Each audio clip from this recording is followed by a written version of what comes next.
Entonces, No, pero no además está bien. no es un lugar espectacular porque ahí está, digamos, en lo que corresponde a la UNSA, Ya. la carrera de artes está cerca, ¿no ve? Que es también Claro, todo, sí, es claro. grande. Sí, sí. Luego, para hablar del sistema universitario en general, está la Católica.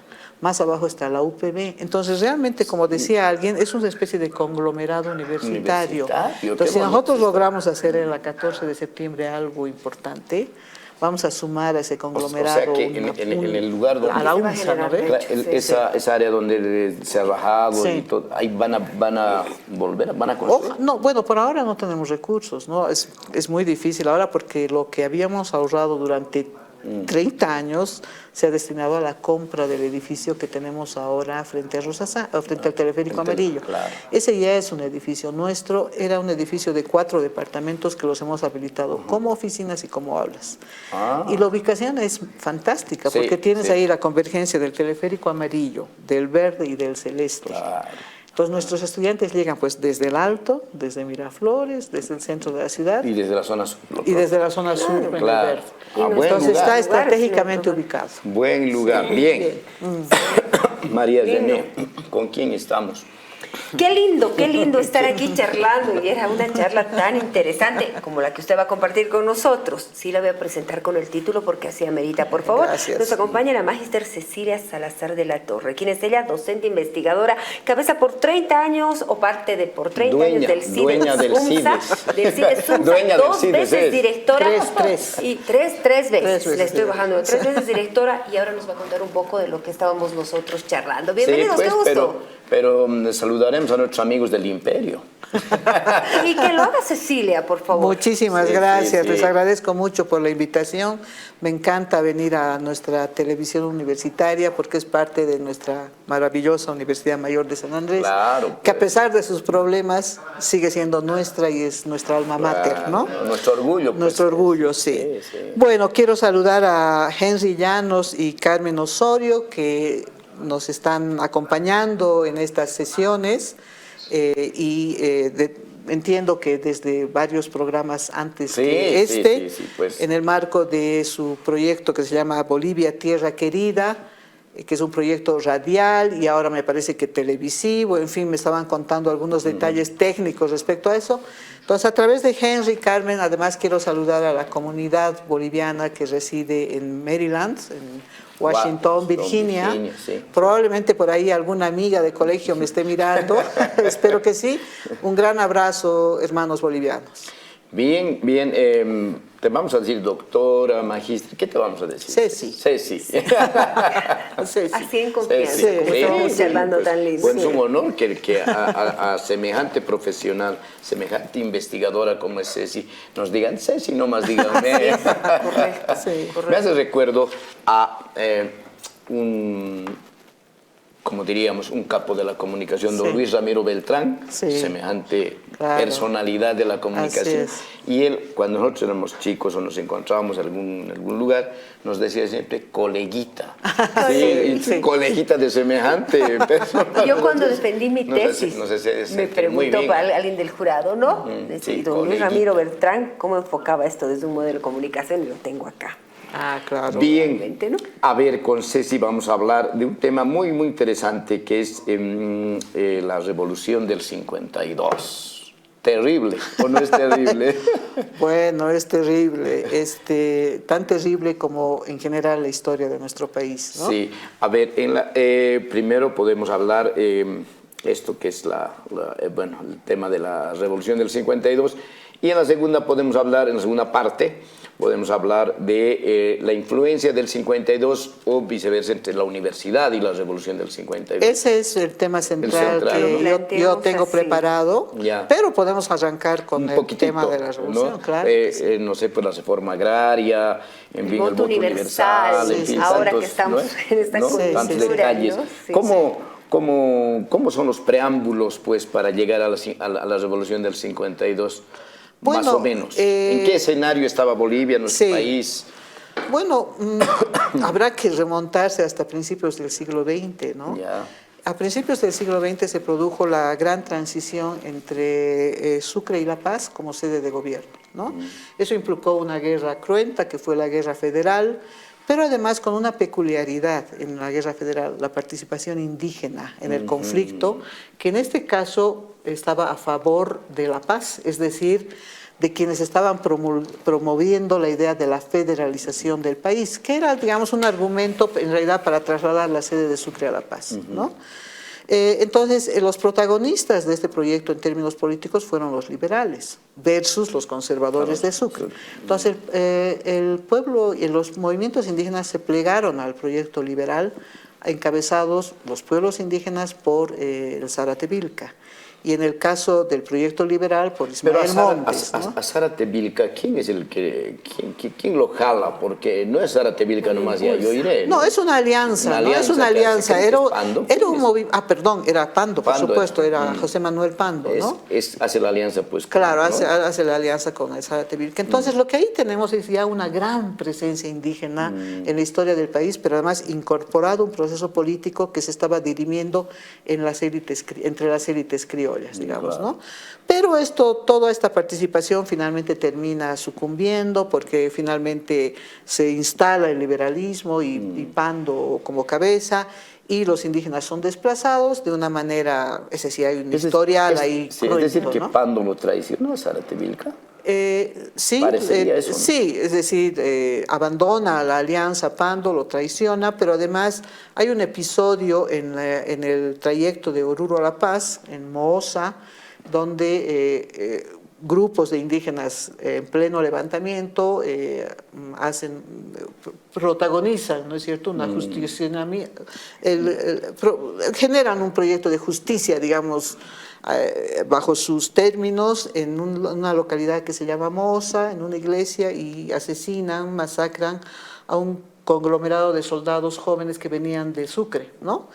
Y claro, en fin, hay una controversia de por medio, y quien defiende a estos indígenas, que ya son cooptados o son agarrados por las fuerzas militares, es Bautista Saavedra. Bautista Saavedra es un protagonista del juicio de Moosa, ¿no?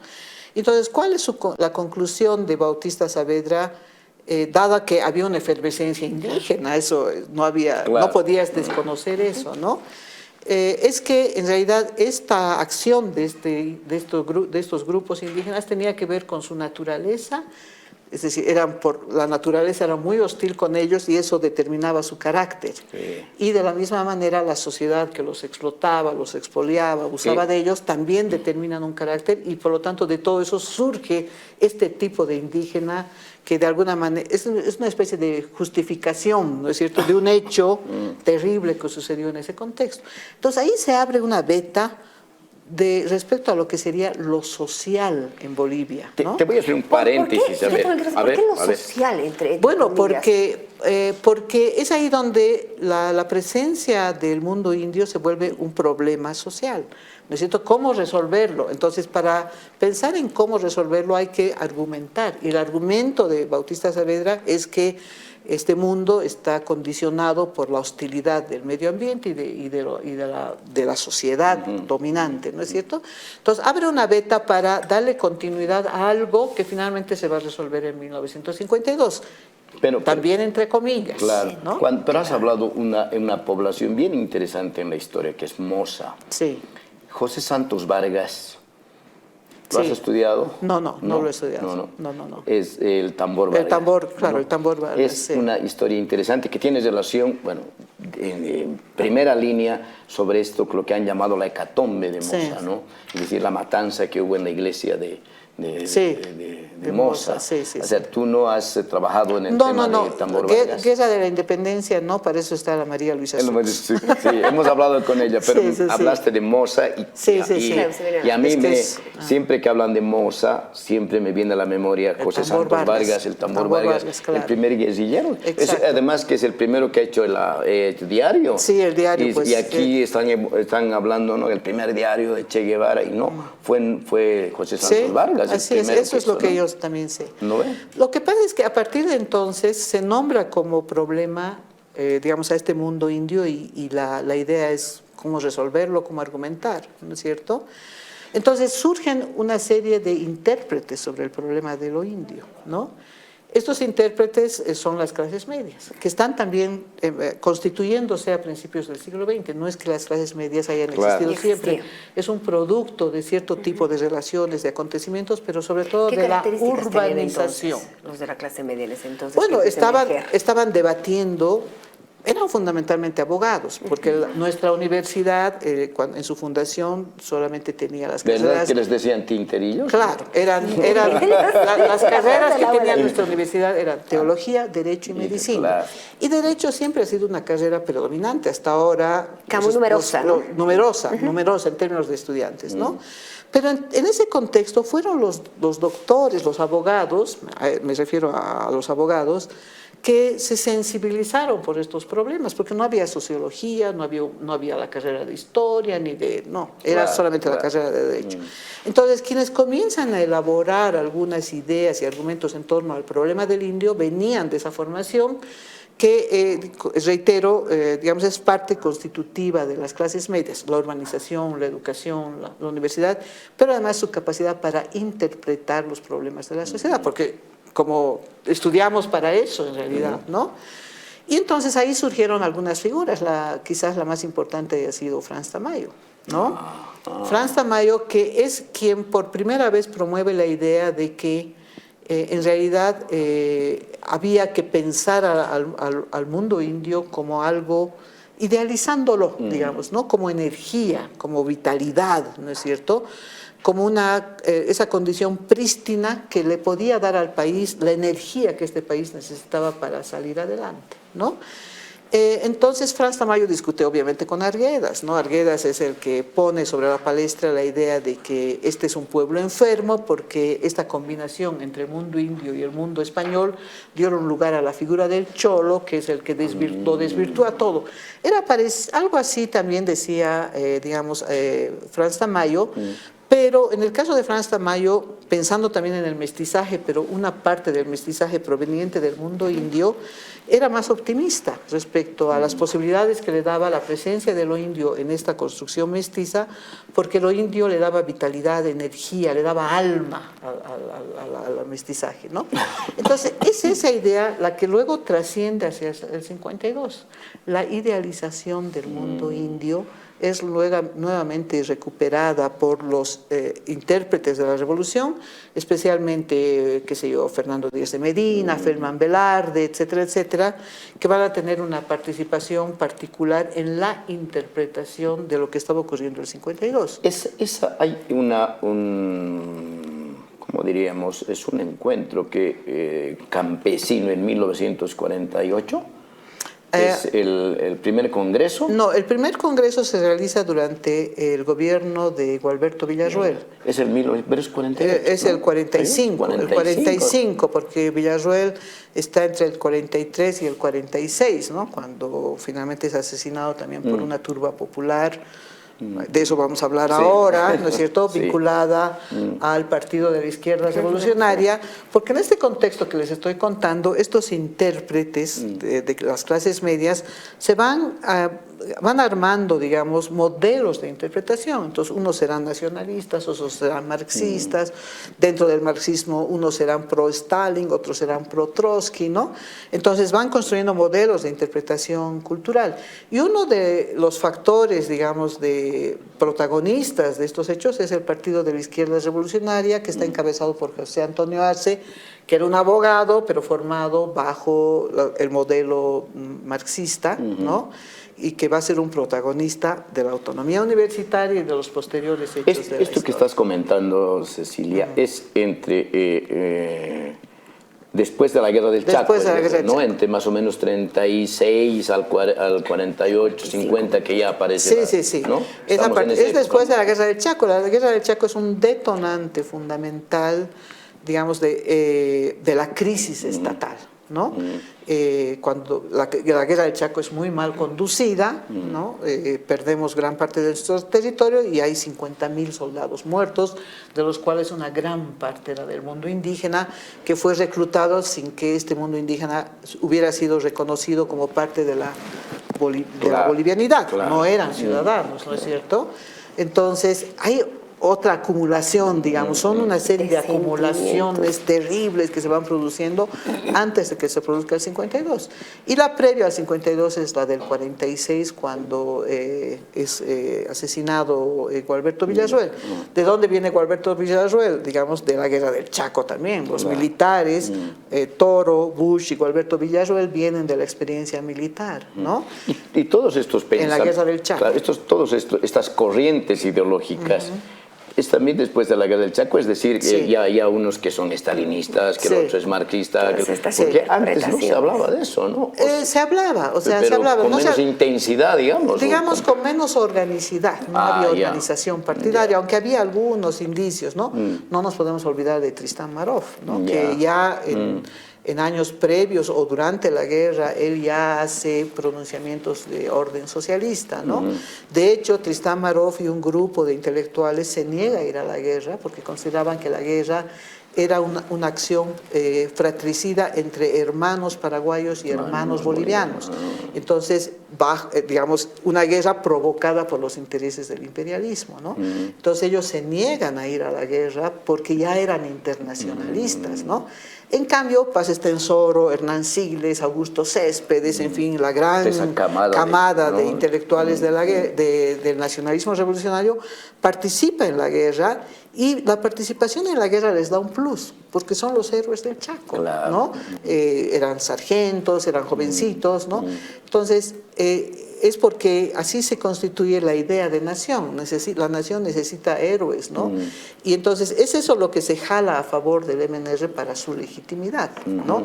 En cambio, los internacionalistas tenían probablemente un discurso más abstracto, digamos, y además que no calaba en la sociedad, o calaba menos, podríamos decirlo, aunque no se puede desconocer el gran arrastre que Tristán Marov tenía sobre la población, sobre los trabajadores, ¿no? Era una figura, ¿no? Política, y además con un temperamento muy particular, era un aventurero, ¿no? Es decir, y era muy conocido, era la figura más conocida, la figura intelectual más conocida en el ámbito internacional, ¿no? Entonces todo estaba armándose, todo se estaba construyendo, pero quienes finalmente tienen la legitimidad para tomar el poder el 52 después de una insurrección popular fueron los del MNR, porque dieron pasos, digamos, muy pragmáticos, pero además muy hábiles para posicionar su... Y ese congreso del 46, 45. 45. ¿El 45 es el congreso? Sí. Tengo algunas dudas por el No, año. es el 45, ¿Sí? el 45 fue. Ya. Ahora- Ese congreso Sí. también se convierte en una especie de reivindicación del mundo que decían antes del mundo indio. Sí. Sí, Yo creo que sí. este es un tema que amerita mucha profundización y mucha investigación, porque suele suceder, aunque hay algún colega que no estará de acuerdo con esto, que hay procesos políticos que requieren darse de legitimidad cuando están en debacle, ¿no? El gran problema con el gobierno de Villarroel es que fue asociado a las fuerzas del nazismo alemán, ¿no? No sé si fueron reales, unos dicen que sí, que hubo cierto tipo de correspondencia, en fin, con el nazismo alemán, otros dicen que eso fue inventado por la embajada norteamericana. O sea, lo que quiero decirles es que el país estaba, además de sus propios problemas, envuelto en una dinámica mundial, internacional que era terrible, ¿no? Entonces, hubo una forma de actuar políticamente en el gobierno de Villarroel, que estaba vinculado al MNR, porque el MNR cogobernaba con Villarroel, ¿no? Y en este proceso se produjeron hechos de mucha violencia, ¿no? Y eso desestabilizó al mismo gobierno de Villarroel, porque varios de estos hechos eran promovidos por el propio Estado, ¿no? Hechos de violencia política feroces, ¿no? Y entonces, en esta acción, obviamente perdieron legitimidad, y una manera de recuperar la legitimidad, ¿no? Fue la organización del Congreso Indígena, ¿no? Entonces, nada es inocente, a eso me voy, nada es inocente, ¿no? Estoy un poco agripado, vas a Ya, disculpar. Igual. Se admite. Ceci, querida. A ver, Tomaremos un ¿qué traguito. más? Dale, Sí, salud. tomaremos un traguito. Salud. Salud. Brindaremos. Salud, Sí, chicos. por nuestras No, gargantas. por verte tanto tiempo, pues. Les comentaremos que es un patrimonio ya de nuestra universidad. Sí, mire mis canas. Ceci, querida, ¿qué más debemos saber para entrar a hablar ya de lleno de esta revolución nacional? A ver, hemos recibido buenos comentarios de estos nuestros diálogos del Bicentenario, porque además se cuenta estos capítulos de la historia en un año tan importante de una manera fácil, para que la gente pueda recordar, conocer otro tipo de datos. A ver, nosotros, si investigamos y conocemos y recordamos lo que aprendemos en aulas, hablamos de una revolución del 52 como fin de esta antigua oligarquía. ¿Y qué aparece? Que nace un periodo de reformas, de cambios que prácticamente han marcado la historia nacional. Pero al entender que había una interpretación de todo ello con diferentes corrientes, ¿qué nos faltaría saber? Bueno, nos falta investigar mucho en realidad. Por ejemplo, esta fase. No, pero la investigación la tienes a nosotros. ¿Qué nos falta saber? A la pregunta que hace María René, ¿es verdad? Porque hay historiadores que dicen que de la historia solo se ha escrito 5% y 95% falta, ¿es verdad? No. No, yo creo que en el caso boliviano, a pesar de nuestras carencias y dificultades, hay un gran desarrollo de la historia boliviana, ¿no? Y le debemos a la carrera de historia de la UNSA, ¿no? A nuestras colegas y colegos. Pero a ver, hay una cuestión que, sin embargo, hay que considerar cuando se habla de historia, ¿no? Y eso es parte de podríamos decir, de la epistemología de la historia. Y tiene que ver con el hecho de que contamos nuestra historia desde el presente, ¿no es cierto? Y el presente siempre tiene circunstancias políticas, ¿no es cierto? ¿No? Claro. Entonces hay autores que dicen, miramos el pasado desde la mirada oblicua, ¿no es cierto? Lo miramos desde el presente. ¿Qué significa eso? Que la construcción de la historia de la Revolución del 52 la ha construido el propio MNR, ¿no? Entonces el MNR te va a hablar del superestado minero, que seguramente ha existido, pero la interpretación es lo que importa. Te va a hablar de la oligarquía para posicionar cierto tipo de, digamos, de hechos que hubieran sustituido a su oligarquía, ¿no? O la bandera, que es conocida a nivel internacional de la Revolución del 52, no solo la agraria, sino el voto universal. Claro. Y seguimos siendo obligados para votar. Claro, pero de lo que falta investigar tal vez es qué estaban haciendo los otros actores respecto a lo que estaba haciendo el MNR, ¿no? Porque, por ejemplo, un hecho que ya está establecido es que en realidad la reforma agraria ya estaba siendo reivindicada por los sindicatos campesinos desde los años 30. Sí, hemos llegado al 52, reforma agraria, seguramente nacionalización de las minas, voto universal. Daremos un paréntesis, se nos ha ido el tiempo.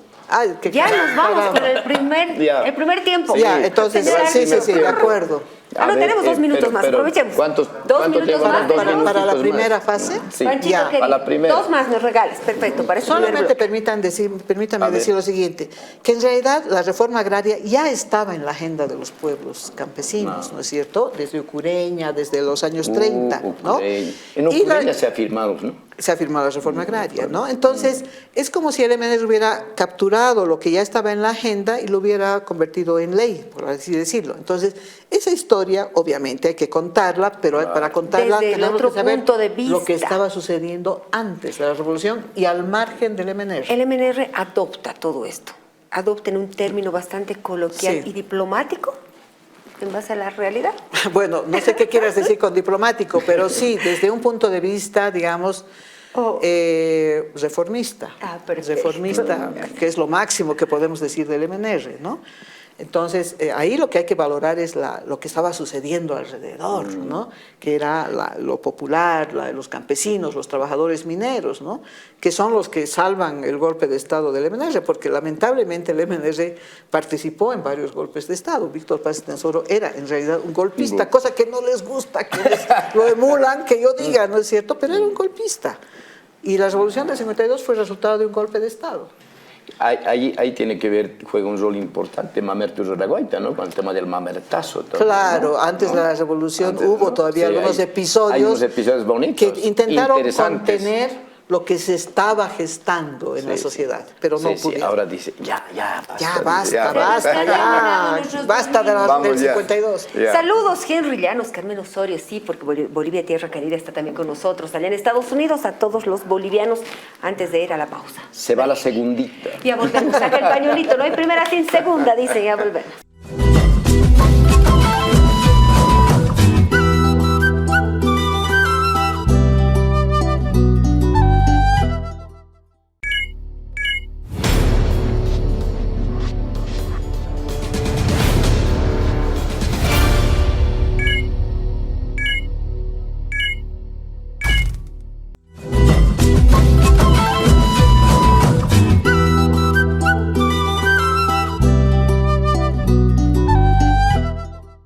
Bueno, chicos, como estábamos hablando, Sí, no. ¿no? Y yo les estaba diciendo que Ahora, gracias por eso, por Eso los de chicos. Gracias. todos somos chicos. Así les digo a mis colegas. Bien, gracias. Como les estaba contando, en realidad la historia se escribe desde el punto de vista del presente, ¿no es cierto? Y en el presente hay muchos conflictos, muchos intereses, ¿no? Entonces, pasando al tema de la vinculación de la universidad, específicamente la Universidad Mayor de San Andrés con el MNR, con la Revolución del 52, Ya. hay que remitirse también a algunos relatos que el propio MNR construyó con relación a la universidad Respecto a la universidad. en el contexto del 52. Ya estamos en el 52 y el 52 ya nos está contando una historia del pasado con relación a la universidad. Ya. ¿Qué historia cuenta el MNR? Cuenta la historia de la autonomía universitaria que se conquistó el año 31 en el gobierno de Blanco Galindo. El 30. El 30, 30, ¿no? sí, el 30, perdón. Noviembre del Y la figura central de la promulgación de la autonomía universitaria fue Daniel Sánchez Bustamante, ¿no es cierto? Pero ¿cómo es que había llegado al poder esa estructura, ¿no es cierto?, de gobierno?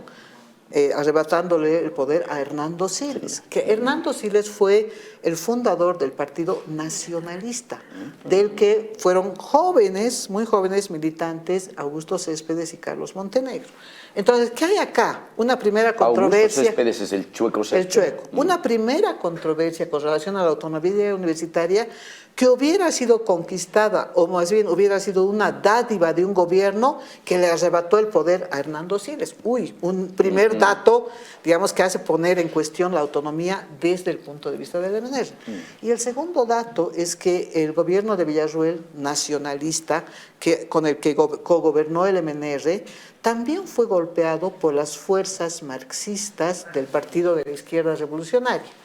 ¿Quién era el líder del partido del PIR? Era José Antonio Arce. ¿Quién era José Antonio Arce? El que desde finales de los años 20 promovió la idea de autonomía universitaria.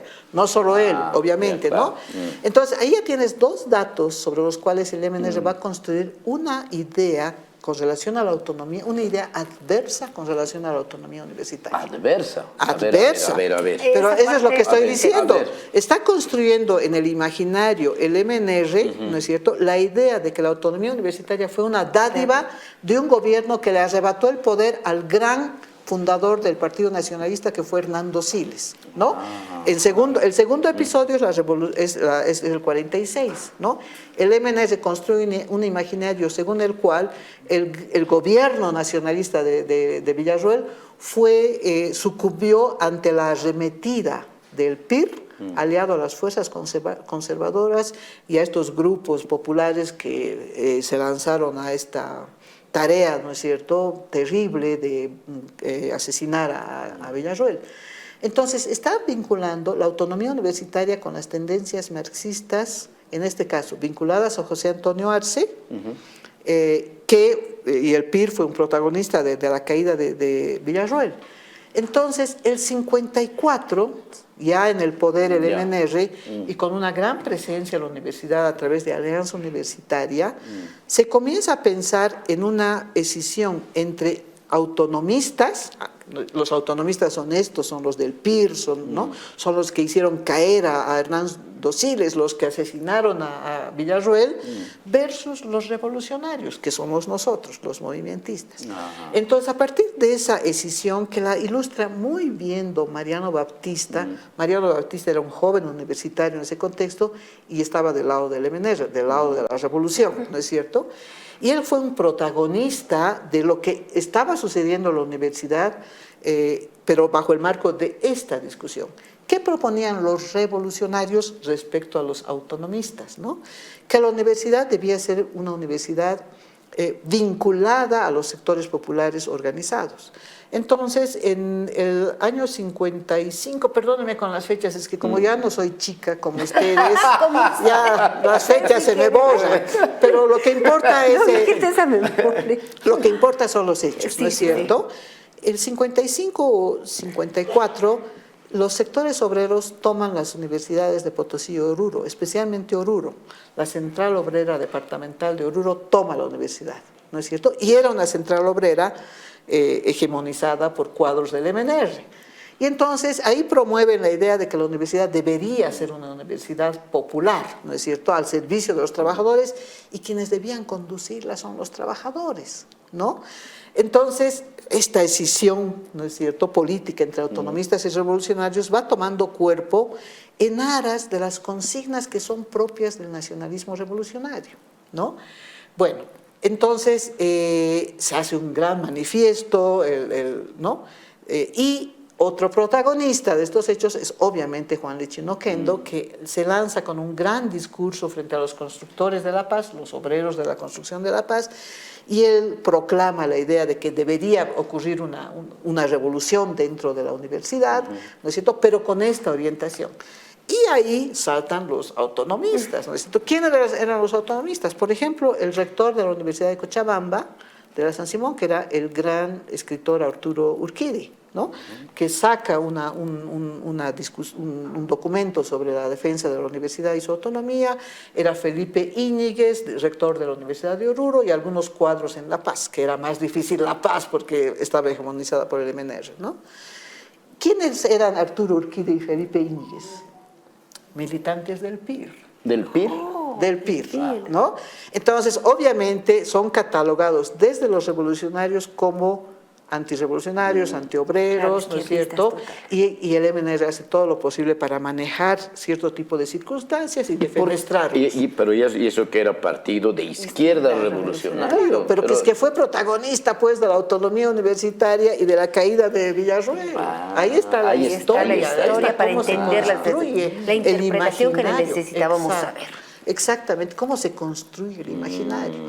Entonces, obviamente, la ocupación de la universidad en Oruro no resulta, o sea, porque llegan los obreros a ocupar la universidad y ¿qué? ¿Cómo se hace, ¿no? ¿Cómo se hace, no? Y entonces podríamos decir que fracasa ese hecho, ¿no es cierto? Pero de paso está además surgiendo la consigna del cogobierno docente estudiantil. ¿Quién es el gran ideólogo de la consigna del cogobierno docente estudiantil? 50%, 50%, porque había cogobierno, pero era, digamos, menos favorable, podríamos decir, a los estudiantes, ¿no es cierto?, para decirlo en simple, ¿no? Guillermo Lora, ¿no? ¿Quién es Guillermo Lora? Guillermo Lora es una figura del trotskismo boliviano, ¿no es cierto?, que comienza a armarse a finales de los años 30, el Partido Obrero Revolucionario, y tiene un gran cuadro, que es Ernesto Ayala Mercado, ¿no? Ernesto Ayala Mercado, en el Congreso, en el 8º Congreso de Universidades, tampoco me estoy acordando si es el 8º, el 5º, no sé, pero no importa, el del 38, escribe un texto sobre la universidad, sobre la autonomía, en fin, y comienzan a aparecer las consignas con relación al cogobierno, ¿no? ¿Y cuál era la consigna? De los estudiantes al poder, ¿no es cierto? Todo el poder a los estudiantes, que es lo que les decía el otro día el Raúl España, todo el poder a los estudiantes. Era una consigna similar a la de todo el poder a los obreros, que era la que también lanzaba Guillermo Lora, ¿no? Pero esta vez a través de Ernesto Ayala Mercado, ¿no? Pero ¿quién es Ernesto Ayala Mercado, no es cierto? ¿Qué tiene que ver el POR con la revolución del 52 y con el MNR? Tiene que ver porque el POR, una parte del Partido Obrero Revolucionario, seducido por la revolución del 52 y por el MNR, entra al MNR con la idea de radicalizar la revolución. El POR cogobierno. Una parte del POR, a eso se llama el entrismo. ¿Guillermo Lora fue parte? No. Bueno, Guillermo Lora, perdónenme mis amigos poristas, pero siempre ha sido una figura muy ambigua, ¿no es cierto? Medio que cogobernaba y medio que no cogobernaba. Bueno, yo algún rato voy a escribir algo al respecto, ¿no es cierto? Pero había cuadros muy importantes del POR, de la élite intelectual del POR, que entra al MNR con la idea de radicalizar la revolución. Es decir, la revolución, que era medio reformista, había que volverla socialista, ¿no es cierto? Pero son absorbidos por el MNR. Pero la consigna entra, la consigna de todo el poder a los estudiantes entra en este contexto y se legitima, ¿no? Y finalmente se produce en aras de esas consignas la lucha por el cogobierno docente estudiantil. pero estamos en un momento en el que se están armando las cosas, las consignas revolucionarias vienen, en fin. ¿En qué tiempo estamos? ¿En qué año Ya más estamos o menos? en el post-52. Claro, pero más o menos eso del cogobierno debe ser 54. Sí, el 54 es la revolución. Y porque el 56 entra Siles, sí, con Siles ya se consolida. No, claro, no, se consolida rápidamente la consigna del cogobierno, pero en este caso yo sí ahí quiero rendirle un homenaje a un gran personaje que liderizó estos movimientos estudiantiles. Yo era mi profesor cuando yo recién entré a la universidad, don Juan Albarracín Milán, pero con una particularidad, que él era más cercano a José Antonio Arce. Porque todos están plegados con la lucha por el cogobierno, José Antonio Arce, los movimentistas, en fin, ¿no? Pero la cosa es quién encabeza estos procesos, ¿no? Y el que lo encabezó fue don Juan Albarracín Milán, que ha sido un gran autor de textos sociológicos, fue un pionero, una gran persona, yo realmente lo apreciaba mucho. Estás dando nombres de personalidades que en el mundo de la historia, digamos, un poco normal no se los conoce, ¿no? Bueno, a Juan Albarracín no se lo conoce en el contexto de la revolución universitaria, pero se lo conoce como un gran autor de textos sociológicos, ¿no? Entonces, esto generó un revuelo, ¿no? Y finalmente se reconoció el cogobierno docente estudiantil, se legalizó. Pero de por medio hay cositas, ¿no es cierto?, que uno no puede dejar de mencionar y que meritarían otra vez una revisión investigativa, ¿no? Y que tiene que ver con el hecho que como resultado de esto, en la efervescencia de la revolución, ¿no es cierto?, se constituyó un comité revolucionario, ¿no? Y este comité revolucionario comenzó a sacar a los docentes tradicionales de la universidad. Usted sale, porque es prooligárquico, son masones, ¿no es cierto? Otra vez una narrativa construida, ¿no es cierto? Y sacaron a un montón de gente, ¿no? Y nombraron en la efervescencia revolucionaria a dedo, ¿no es cierto?, autoridades universitarias que eran pro-MNR. Me estoy acordando de lo que dijo Raúl España en el anterior programa de Diálogos del Bicentenario, que el MNR en diferentes etapas ha sido intervencionista de la universidad. Claro, podría decirse. A nombre de la revolución, de que la revolución debía ingresar a la universidad, podríamos decir, fue intervencionista, ¿no es cierto?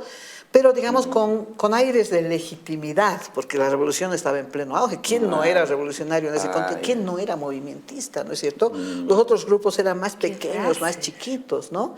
Entonces, eso le dio legitimidad al proyecto, pero como suele ocurrir con el nacionalismo revolucionario, terminó su ciclo, ¿no? Terminó su ciclo. Es decir, ¿qué produjo esto? Es decir, si nosotros nos imaginamos ahorita una intervención a nombre de la revolución, vamos a disputarle la noción de autonomía. Nuestra autonomía es irrenunciable, ¿no es cierto? Entonces, en ese contexto, los autonomistas se desplazaron hacia una especie de apolitización. O sea, no queremos saber nada de obreros, no queremos saber nada de revolución, ¿no? Esto está ocurriendo a nombre de la revolución, nosotros no queremos. Una carrera que fue muy anti-MNR fue la de Filosofía y Letras, ¿no? Era la carrera que advertía los problemas que iba a traer el MNR en la universidad, ¿no? Probablemente en algunos casos con razón, ¿no? Pero fueron catalogados como los masones, los conservadores, los prooligárquicos. Eso ya entrando a la década del 60. Sí, la despolitización ocurre cuando viene la debacle económica del proyecto revolucionario, el 56, ¿no? Cuando entra una crisis, la revolución terrible, y eso genera deslegitimación en el MNR, ¿no es cierto? Y por lo tanto la organización de un nuevo proyecto político que luego iba a ser catapultado el 64 con el golpe de Barrientos, ¿no? No se olviden que Barrientos fue formado en el Colegio Militar, cuando el Colegio Militar ya se llamaba Gualberto Villarroel, y por lo tanto ya estaba incorporado en el Colegio Militar la doctrina del nacionalismo revolucionario.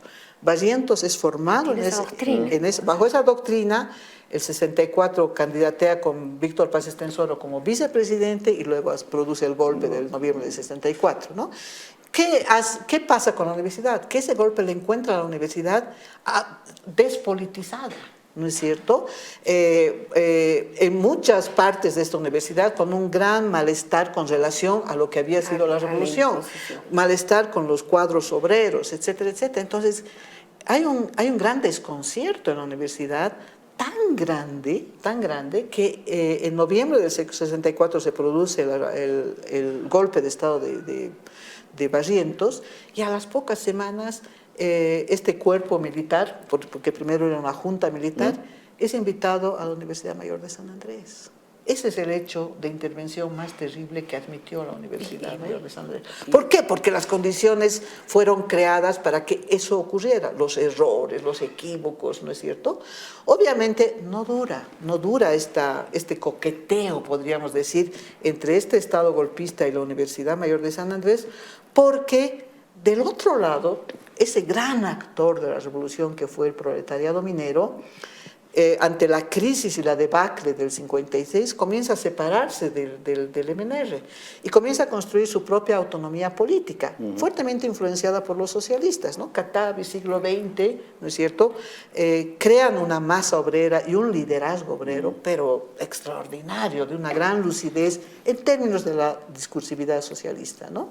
Y entonces, esa gran masa es la que luego va a invocar, ¿no es cierto?, nuevamente a la universidad, esa gran masa obrera que además fue masacrada, fue perseguida, sus líderes asesinados, etcétera, etcétera, la que va a convocar a la universidad su recomposición y una nueva vinculación de la Universidad Mayor de San Andrés con los sectores obreros para disputarle a la dictadura, ¿no es cierto?, esta vez la lucha por la democracia, ¿no? Hemos llegado a las dictaduras. ¿En qué año estamos, Ceci? 64. 64 con Barrientos, y podemos irnos desplazando hacia los 70, pero la gran autora de los 70, por si acaso, yo creo que es María Magdalena Cajías, que puede dar mayores referencias sobre esto. A partir de eso, ¿no? Sí. Y en esto has hablado de un personaje de la historia que es Juan Lechín. ¿Qué rol cumple Juan Lechín en todo este proceso de MNR Universidad, bueno, más allá de lo que él estaba vinculado al tema de la central obrera? Sí, bueno, Lechín fue muy cercano a Guillermo Lora, es decir, compartieron la ambigüedad con Guillermo Lora. Era un poquito MNR, era un poquito pro-obrero, lo mismo, ¿no? El Guillermo Lora lamentablemente también fue así.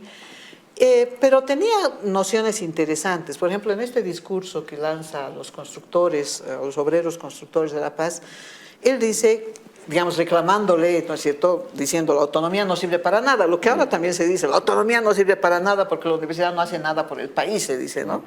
Entonces, él tenía un tono parecido. Decía, la universidad solamente forma doctorcitos y no forma técnicos, no forma ingenieros, tenemos minas, necesitamos esto. La misma controversia que hay siempre, ¿no? La universidad no forma lo que el país necesita, en fin. Y entonces, al calor de este discurso, ya un poco antes, porque estaba en vigencia este discurso antiautonomista, pero en favor de la revolución, ¿no es cierto?, lo que hace el MNR es promover las universidades obreras, como son las universidades indígenas hoy. ¿Esas las UPTK? Sí, las UPTK, ¿no? ¿Sí? Sí, la UPTK, ¿no? Que comienza como un proyecto de la revolución destinado a formar a los obreros que la universidad no formaba, ¿no es cierto?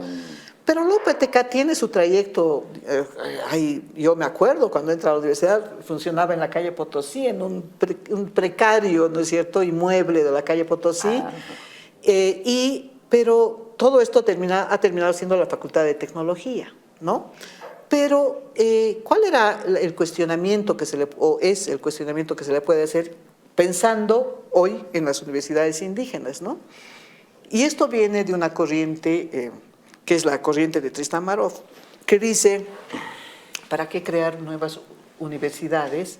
Lo que tenemos que hacer es convertir a la Universidad Mayor de San Andrés en una universidad obrera. Es decir, que todos se formen como obreros, pero también como intelectuales. Era esa gran utopía vinculada a la relación entre trabajo intelectual y trabajo manual. Cuando juntemos todo esto, no va a haber controversias, ¿no? Y uno piensa en las universidades indígenas más o menos en ese sentido. ¿Para qué universidades indígenas si todos podemos hacer porque las universidades indígenas, ¿qué forman? Técnicos, ¿no es cierto? Bueno, ¿y no podrían formar también filósofos, sociólogos? Deberían, ¿no? Claro. Pero es cuestión de imaginar un proyecto más igualitario de a de veras en el seno de la universidad pública. Eso de crear universidades indígenas, yo estoy haciendo ahorita una especie de analogía entre la educación de la educación, digamos, primaria, no superior, la normal, Simón Bolívar, que te forma para ser profesores del área urbana. Sí. La normal de Guarizata Sí. te formaba para ser profesor rural. Exacto. Entonces, ¿qué estabas creando? Dos áreas que podrían ser unas privilegiadas y otras no. Y lo propio con la creación de la universidad indígena. ¿Por qué? Porque tendría que ser solo una universidad y solo una educación, porque estás creando dos tipos de educación, una de alto nivel y otra de bajo nivel. ¿Así podemos entender? Mira, a la larga termina en eso, ¿no es cierto? La que tiene jerarquía es la UNSA y la que tiene menos jerarquía es la Universidad Indígena. Pero eso no quiere decir que yo esté diciendo que los indígenas no tengan derecho a la universidad, a la formación universitaria, de ninguna manera. El otro día he visto un reportaje sobre la Universidad Indígena de Guarizata, ¿no? Que está ubicada. Pero los chicos tenían una gran formación, un gran empuje, que están estudiando agronomía, están estudiando sobre todo estas carreras que tienen que ver con el desarrollo del agro, ¿no es cierto? Mire, no, me saco el sombrero por esos chicos, inclusive su discurso político, etcétera, etcétera, ¿no?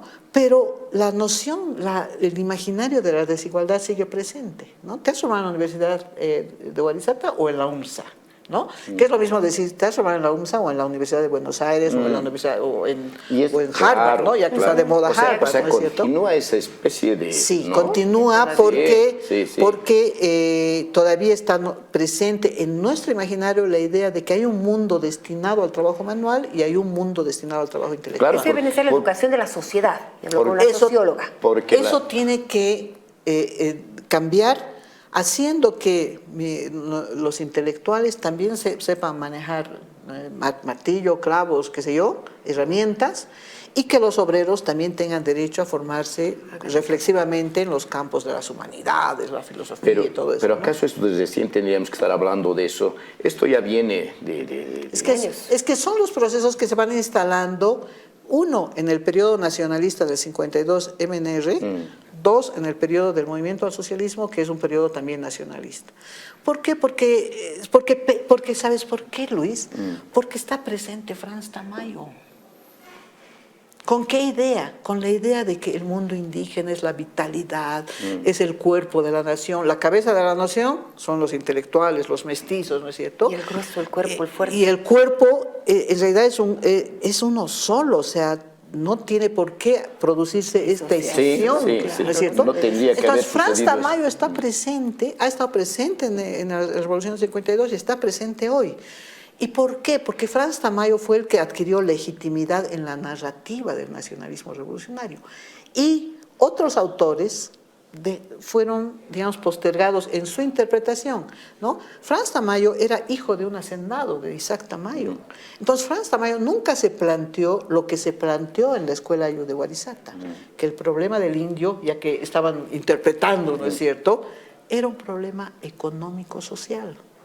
¿Sigue siendo? Sigue siendo. ¿Y quién lo interpreta de esta manera? No, o sea, pocas personas. ¿Cómo se lo interpreta ahora el problema del indio?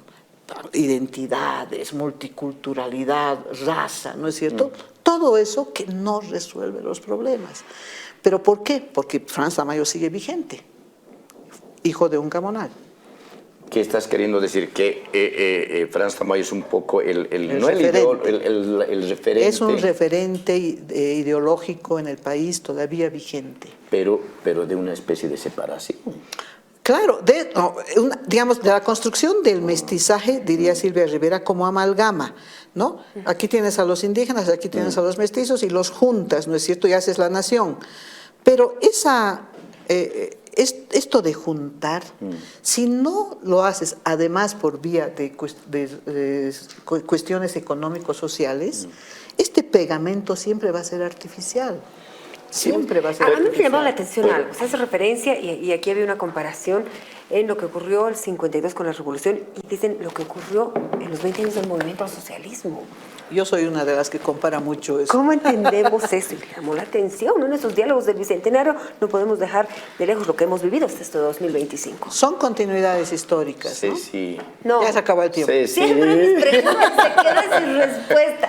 No puede ser. 10 minutos más, Ponchito. Francisco dice un minutito. Dos un más. minuto. ¿Cuánto vamos? Dile al Arturo, 2 más. Dos. ¿Sabes qué? Son continuidades históricas, vuelve, ¿no es cierto?, un tipo de discursividad. ¿Por qué? Porque no hemos resuelto, en el contexto previo, no hemos resuelto lo que ahora estamos enfrentando, ¿no? ¿Qué quiero decir eso? Que el 52 no resolvió los problemas. Claro. No resolvió los problemas. Voto universal, reforma agraria, fueron soluciones parciales, ¿no es cierto? Pero fueron medidas parciales, ¿no? Pero que estamos viviendo los resultados también del 52, ¿no? Y también estamos viviendo los resultados del modelo neoliberal a finales de los años 90, porque fue el modelo neoliberal el que trajo consigo un nuevo modelo de interpretación cultural. ¿En qué estaba basado ese modelo? En la emulación de las identidades, pero junto con un modelo de exclusión económico-social. Justo lo que teníamos que resolver está en la agenda del neoliberalismo. Entonces, si tú emulas a las identidades, pero además las excluyes socioeconómicamente, tienes lo que estamos viviendo hoy. Este país es hechura de los errores del pasado. Con eso termino. Uy. ¿Qué vamos a hacer? ¿Qué vamos a hacer? Se ha acabado el tiempo. Sí. Vamos a tener una segunda parte. Sigo con mi lista. ¿Sabes qué, Ceci? Con todos nuestros invitados, Sí. siempre tenemos que Tenemos que tener tener una segunda parte. Sí, hablamos porque queda corto hablar de estas de los- cosas tan Sí, lindas. sí, pero además sí. yo creo que este es el papel de la universidad. Me encanta el programa, este es el papel de la universidad, debatir, Sí. no con preguntas de 5 minutos, no, debatir Sí, y debatir, sí. porque la universidad nos critica mucho, pero puede dar tanto. Es una universidad maravillosa que tiene grandes profesores, docentes y estudiantes. No lo aprovechamos. Sí, realmente. En Y este es el democracia, el escenario. debate. Aquí vamos Así a es. pelear. Bien, sí, aquí peleen, vamos a chicos, pelear. peleen. En democracia, el debate y el ente democrático más importante que tiene el Listo. país Y es nuestra universidad. Y nuestra autonomía en Y primer nuestra lugar. Sí, María Zené, diles chao a la agencia. Henry, Carmen, gracias por un nuevo programa, por su compañía, a todos nuestros compatriotas también allá en Estados Unidos, un beso inmenso, gracias. Y aquí no quedamos con los diálogos del Bicentenario. Nos encontramos Listo. pronto. Ya, Muy hasta bien. el próximo. Muy bien. Ceci, gracias. No, Segunda a parte. ustedes. No, Segunda pues, parte. gracias. No, Gracias. y A ver, denle